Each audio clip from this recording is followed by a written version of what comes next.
प्रभु तेरी वाणी जीवन की रोटी, नैनों की ज्योति अंधेरा मिटाती।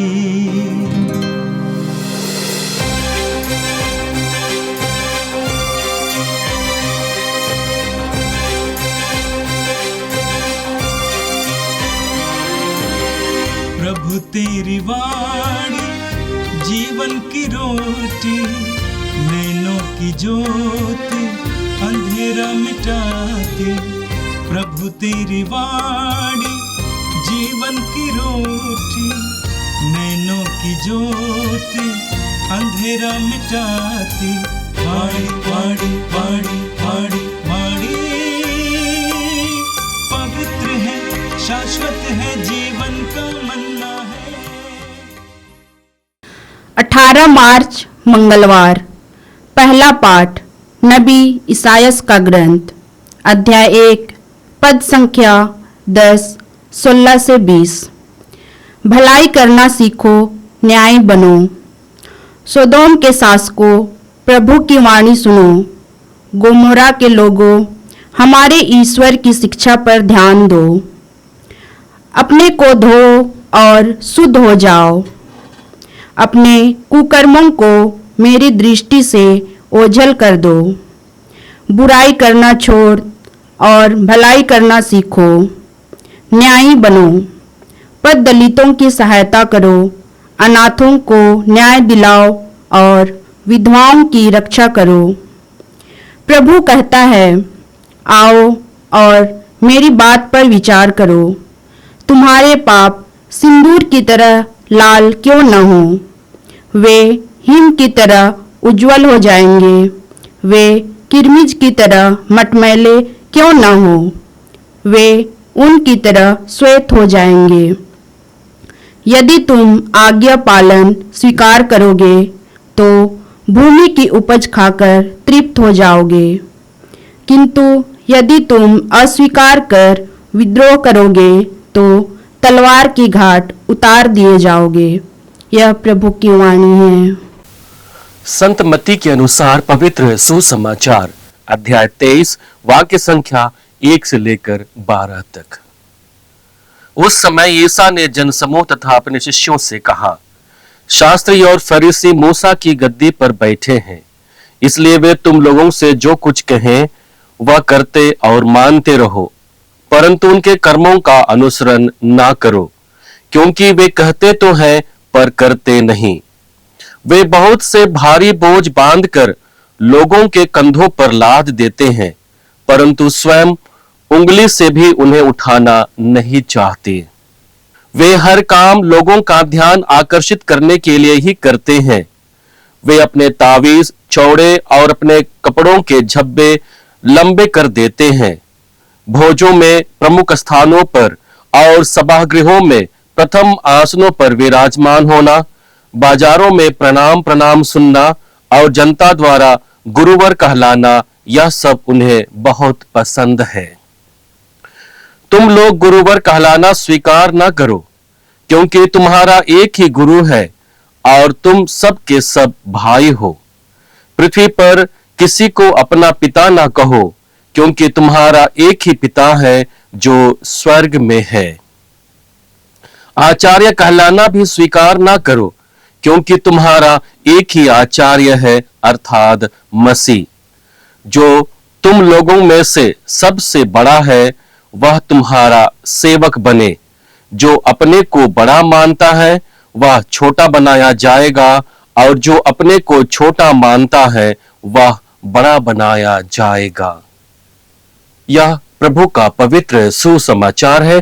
ख्रिस्त प्रभु की जय। यीशु में मेरे प्रिय भाई और बहनों, आज का पहला पाठ नबी ईसायास के ग्रंथ से लिया गया है, जहां पर नबी ईसायास हमें भलाई और न्यायपूर्ण जीवन व्यतीत करने के लिए अपना बुलावा देते हैं। यह ईश्वर की ओर से बुलाहट है, जिसके द्वारा हम ईश्वर की इच्छा और आज्ञा को अपने जीवन में अंगीकृत करते हैं। उसी के अनुसार अपने आप के जीवन को जीने लगते हैं। यदि आज के पहले पाठ को गौर से देखेंगे तो नबी ईसायास हमें 3 महत्वपूर्ण बातों को अपने जीवन में लेकर के आने और उसी के तरह जीवन जीने के लिए हमें न्योता देता है। पहली बात है भलाई और न्याय का मार्ग।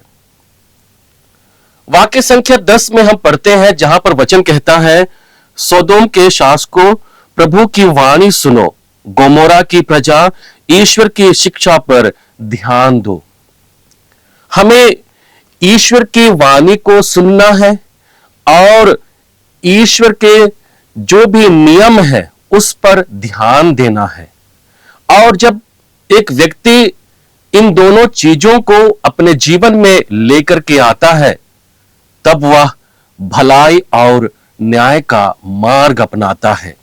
और उसी बात को यहां पर नबी ईसायास कहने की कोशिश करता है, जिसे हम वाक्य 17 में पढ़ते हैं, भलाई करना सीखो, न्याय के अनुसार आचरण करो, पद दलितों को सहायता दो, अनाथों को न्याय दिलाओ और विधवाओं की रक्षा करो।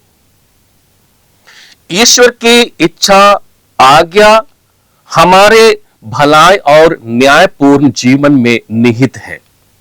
यही नबी ईसायास कहने की कोशिश करता है कि जिस भी व्यक्ति के जीवन में भलाईपूर्ण कार्य होता है और वह न्यायी बनता है, तो वह ईश्वर की आज्ञा को मानने लगता है। ईश्वर की आज्ञा को मानने का एक प्रमाण यही है कि व्यक्ति भलाई का कार्य करेगा और न्यायपूर्ण जीवन व्यतीत करेगा। हम आमोस के ग्रंथ अध्याय 5 वाक्य संख्या 24 में पढ़ते हैं, जहां पर आमोस एक ऐसे जीवन की परिकल्पना करता है जो सबों की सेवा के लिए हो, ईश्वर की आज्ञा को मानने में हो और वही हमारे लिए सबसे बड़ी धार्मिकता का विषय बने।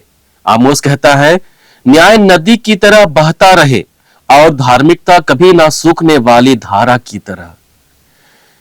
न्याय और धार्मिकता को जलधारा के द्वारा परिभाषित करते हुए कहता है कि वो लगातार बहने वाला हो, जो स्वच्छ हो, जो निर्मल हो। और वही न्यायपूर्ण जीवन को हमें जीने के लिए आमोस भी बुलाता है। हम संत मत्ती रचित सुसमाचार अध्याय 5 वाक्य संख्या 6 में पढ़ते हैं, जहां पर प्रभु अपने प्रवत प्रवचन पर कहते हैं, धन्य है वे जो धार्मिकता के भूखे प्यासे हैं, वे तृप्त किए जाएंगे। अर्थात हमारे जीवन में दूसरों की भलाई और न्यायपूर्ण व्यवहार को हम जब जीने लगते हैं तो एक धार्मिकता का जीवन जीने लगते हैं। और जब भी कोई व्यक्ति धार्मिकता के लिए भूखा और प्यासा होगा, वे ईश्वर के द्वारा तृप्त किए जाएंगे। दूसरी महत्वपूर्ण बात है पश्चाताप और शुद्धता। ईश्वर पाप से घृणा करता है, व्यक्ति से नहीं। इसलिए हमारे जीवन में लगातार ईश्वर अवसर देता है कि हम अपने पापमय स्वभाव को त्याग कर सकें, उसे छोड़कर ईश्वरीय स्वभाव को अपने जीवन में धारण करें। और यही प्रक्रिया हमारे लिए इस 40 के पावन काल में मिलता है कि हम वचन के द्वारा गहन रूप से अपने विचारों का, अपने जीवन का और अपनी जीवन शैली का मूल्यांकन करते हैं कि मेरे जीवन में, मेरे विचार में, मेरे जीने के तरीके में कौन से ऐसे गंदगी है या फिर कौन से ऐसे पाप हैं जो मुझे निकालने की जरूरत है। हो सकता है वो मेरे दृष्टिकोण में है, हो सकता है वो मेरी मानसिकता बन गई है, हो सकता है वो मेरे जीवन जीने का एक माध्यम बन गया है और उसी को त्याग करने की जरूरत है। हम वचन संख्या 18 में पढ़ते हैं, जहां पर वचन कहता है, प्रभु कहता है, आओ हम एक साथ विचार करें, तुम्हारे पाप सिंदूर की तरह लाल क्यों ना हो, वे हिम की तरह उज्जवल हो जाएंगे। वे किरमिच की तरह मटमैले क्यों ना हो, वे ऊन की तरह श्वेत हो जाएंगे। प्रभु दंड देने की बात नहीं कहता है कि तुमने पाप किया है, तुम्हारे पापों का रंग लाल है, किरमिच है, प्रभु कहता है कि आओ हम विचार करें। विचार अर्थात संवाद करें। ईश्वर हमसे बातचीत करना चाहता है, संवाद करना चाहता है। हमें आगाह करते हुए यह समझाने की कोशिश करता है कि जो तुम्हारा चाल चलन है, क्रियाकलाप है, उनमें अशुद्धता आ गई है। जो स्वच्छ रंग है वह संभवतः खराब हो गया है, काला पड़ गया है, अन्य रंग लग गए हैं पाप के कारण। उसे निकालने के लिए विचार करना है, मनन चिंतन करना है, गहन रूप से आत्ममंथन करना है। हम स्तोत्र ग्रंथ अध्याय 51 वाक्य संख्या 9 में पढ़ते हैं, जहां पर स्तोत्रकार ईश्वर से प्रार्थना करता है और कहता है, मुझ पर जुफा से जल छिड़क दे और मैं शुद्ध हो जाऊंगा, मुझे धो और मैं हिम से अधिक स्वच्छ हो जाऊंगा। यह एक ऐसी प्रार्थना है जहां पर स्तोत्रकार अपनी मन की इच्छा को ईश्वर के सामने रखता है और प्रार्थना करता है कि मुझ पर जुफा से जल छिड़क दे और मैं स्वच्छ हो जाऊंगा, मुझे धो और मैं हिम से भी अधिक स्वच्छ हो जाऊंगा। नबी ईसायाह के ग्रंथ अध्याय 55 वाक्य संख्या 7 और आगे में हम पढ़ते हैं, जहां पर वचन कहता है, पापी अपना मार्ग छोड़ दे और दुष्ट अपने बुरे विचार त्याग दे। वह प्रभु के पास लौट आए और वह उस पर दया करेगा, क्योंकि हमारा ईश्वर दया सागर है। लगातार वचनों के द्वारा हमें यह आश्वासन मिलता है कि हमें पाप करने के बाद डरने और घबराने की जरूरत नहीं है। हमें उसे त्याग करके प्रभु के पास आने की जरूरत है, क्योंकि ईश्वर दया सागर है और उसी दया को अपने जीवन में अनुभव करने के लिए हमें अपने पुराने स्वभाव को बाहर निकालकर फेंकना पड़ेगा। तीसरा महत्वपूर्ण बात है आज्ञा पालन से आशीर्वाद। हम वचन संख्या 19 में पढ़ते हैं, जहां पर वचन कहता है, यदि तुम आज्ञा पालन स्वीकार करोगे तो भूमि की उपज खाकर तृप्त हो जाओगे, किंतु यदि तुम अस्वीकार कर विद्रोह करोगे तो तलवार के घाट उतार दिए जाओगे। यह प्रभु की वाणी है। आज्ञा पालन हमारे जीवन को आशीर्वादित करता है। ईश्वर के आशीर्वाद को प्राप्त करने का एक माध्यम है आज्ञा पालन। हम विधि विवरण ग्रंथ अध्याय 28 वाक्य संख्या 1 और 2 में पढ़ते हैं, जहां पर विधि विवरण ग्रंथ के रचयिता संहिता के पालन के फल के विषय में अपनी बातों को रखता है और कहता है, यदि तुम प्रभु अपने ईश्वर की वाणी पर ध्यान दोगे और उन सब आदेशों का पालन करोगे जिन्हें मैं आज तुमको दे रहा हूं, तो वह तुम्हें पृथ्वी भर के राष्ट्रों से महान बनाएगा। यदि तुम प्रभु अपने ईश्वर की वाणी पर ध्यान दोगे तो ये सब वरदान तुमको मिलेंगे और तुम्हारा साथ देते रहेंगे। आज्ञा पालन का सबसे बड़ा फल यह है कि ईश्वर हमारे साथ होता है, वह हमारा साथ देता है और जीवन के हर एक चुनौतियों का सामना करने के लिए वह हमें बल देता है। और इसलिए आज्ञा पालन हमारे अर्थात क्रिस्तीय जीवन के लिए बहुत ही महत्वपूर्ण है और आज्ञा पालन के द्वारा ही हम अपने क्रिस्तीय जीवन को और अधिक मजबूती से जीने की कोशिश करते हैं। जो व्यक्ति आज्ञा पालन के लिए अपने आप को समर्पित करता है, ईश्वर उनके जीवन को आशीष देता है। आज के सुसमाचार में भी प्रभु यीशु शास्त्री और फरीसियों के दोहरे आचरण और व्यवहार को कठोरता से फटकारता है और हमें एक ऐसा जीवन जीने के लिए आगे बढ़ाता है जो कथनी और करनी में एक समानता लेकर के आती है। यहां पर प्रभु यीशु यह बताने की कोशिश करता है कि जो शास्त्री और फरीसी हैं वे मूसा और अन्य नबियों की बातों को तुम्हें सिखाता है। तुम्हें उन सभी बातों को सीखने की जरूरत है, लेकिन जो वे अपने जीवन में करते हैं उसे अपने जीवन में लागू नहीं करना है। वह सचेत करता है कि उनके जीवन में विरोधाभास है। जो वे सिखाते हैं और वे जो करते हैं, दोनों में अंतर है। तो यहां पर प्रभु हमें यह बताने की कोशिश करता है कि तुम्हें अच्छी चीजों को सीखना है और उसे ना केवल सीखना है बल्कि उसे अपने जीवन में जीना है। आज के सुसमाचार के द्वारा हमें दो महत्वपूर्ण बिंदुओं पर मनन चिंतन करने का एक अवसर मिल रहा है। पहली बात है कथनी और करनी में एक रूपता। हम देखते हैं कि शास्त्री और फरीसी दूसरों को धार्मिकता का मार्ग बताते हैं, लेकिन अपने आप के जीवन में उसी धार्मिकता को वे लागू नहीं करते हैं।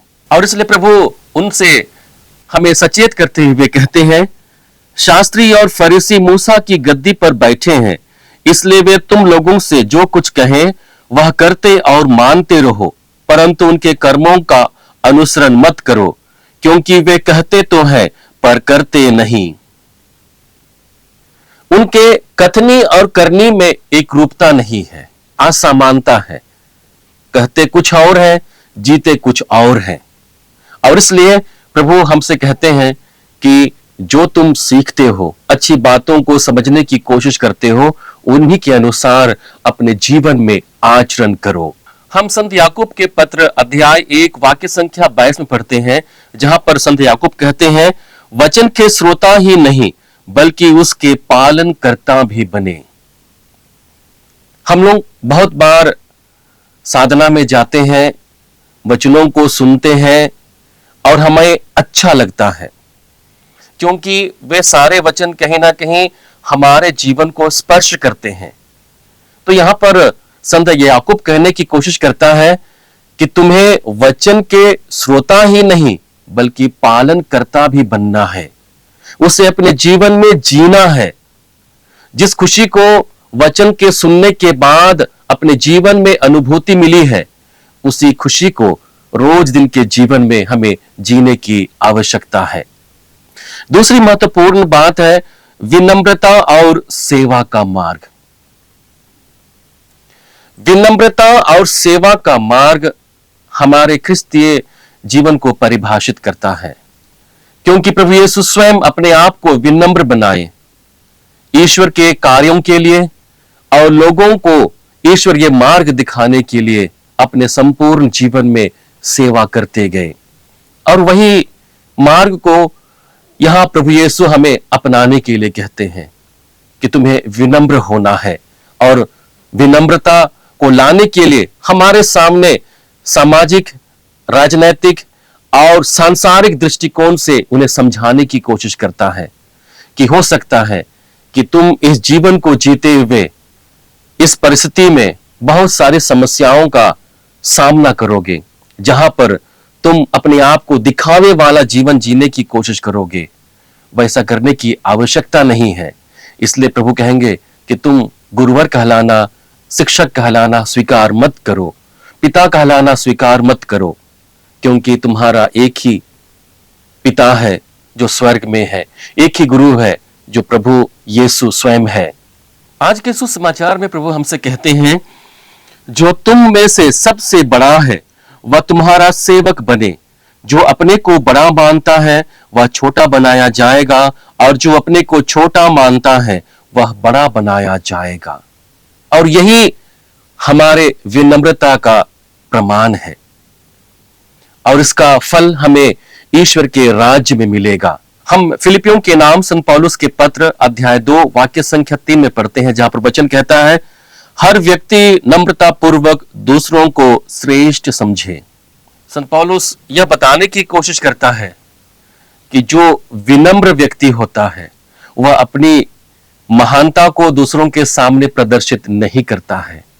वह हमेशा नम्र स्वभाव को लेकर के दूसरों को श्रेष्ठ मानता है, अपने वाहवाही नहीं करता है, वह दूसरों को प्राथमिकता देता है। और इसलिए आज के सुसमाचार के द्वारा प्रभु हमें यह बताने की कोशिश करता है कि हमें मानवीय महिमा को नहीं बल्कि ईश्वरीय महिमा को अपने जीवन में प्राथमिकता देना है। और वह कब संभव है? जब हम अपने स्वभाव में विनम्र होते हैं और सेवा का भाव लेकर के आते हैं। आइए हम प्रभु से प्रार्थना करें कि इस 40 के पावन काल में जब हम वचनों पर गहन रूप से मनन चिंतन करके अपने आप के जीवन में परिवर्तन लाने की कोशिश कर रहे हैं, प्रभु हमें बल दे कि हम अपने आचरण में, स्वभाव में बदलाव लाकर पास का पर्व को योग्य रीति से मनाने के लिए एक अच्छी तैयारी कर सकें। हे सर्वशक्तिमान पिता परमेश्वर, हम धन्यवाद देते हैं आज के सुंदर दिन के लिए, तुझसे मिले हुए हर एक वरदानों के लिए पिता धन्यवाद देते हैं। धन्यवाद पिता आज के दोनों वचनों के लिए जो हमारे जीवन को स्पर्श कर रहा है। जिस तरह नबी ईसायास हमें भलाई और न्याय का जीवन जीने के लिए बुला रहा है, जहां पर पश्चाताप और शुद्धता के द्वारा हम उस जीवन को जीने के लिए लगातार कोशिश करते रहते हैं। पिता हमें वरदान दे कि हम तेरी आज्ञाओं का पालन करते हुए एक न्यायपूर्ण जीवन को जीने में सक्षम बन सके। पिता हमें विनम्र बना, हमारी सोच को स्पर्श कर, ताकि हम वचन के न केवल हम श्रोता बने बल्कि उसके पालन करता भी बने। हमारे जीवन में जो कथनी और करनी में अंतर है, उसमें जो विभेद है, प्रभु तू अपनी कृपा से उसे दूर कर कि हम जो स्वीकार करते हैं तेरे वचन को, उसी वचन को अपने जीवन में जीने के लिए लगातार संघर्ष करते रहें। हम यह प्रार्थना करते हैं हमारे प्रभु ख्रिस्त के द्वारा, आमीन। प्रभु तेरी वाणी जीवन की रोटी, नैनों की ज्योति अंधेरा मिटाती, हाड़ी हाड़ी हाड़ी हाड़ी हाड़ी। पवित्र है, शाश्वत है, जीवन का मन्ना है।